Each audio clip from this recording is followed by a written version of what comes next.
ওই যে হনুমানের মতন কে বলো তো, ওটা আবার বান্ধবী, ও পারছে আম, ভীষণ পরিমাণে গরম পড়েছে, তাই আমি ভাবছি আমরা আম মাখা খাবো। আর এটা কিন্তু আমাদের বাড়ির গাছেরও আম না, আমার বান্ধবীর বাড়ির গাছেরও আম না, অন্য একটা বাড়ির। তো আমরা কিন্তু চুরি করেই নিচ্ছিলাম, তাদের কাছে শুনিনি, কারণ তারা দিতে চায় না। তো সেই কারণে আমরা চুরি করছিলাম। আমরা দুইজন মানুষ আম মাখা খাবো, কিন্তু প্রচুর আম চুরি করে ফেলেছি। দেখো অনেকগুলো আম হয়েছে, তো এতগুলো তো দুইজনে খেতে পারবো না। তাই আর কি ভাবছিলাম যে দুটো আম রেখে আর আর তিনটে আম আমরা মাখাবো আজকে। তো আর দুটো আম পরের দিন মাখাবো, যদি চুরি করতে না পারি, সেই জন্যই আর কি।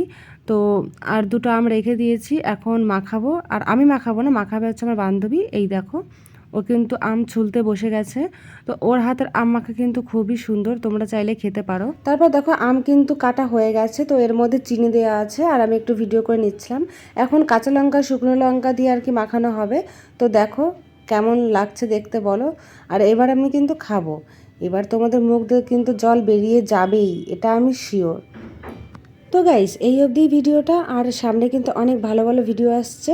তো বাই বাই।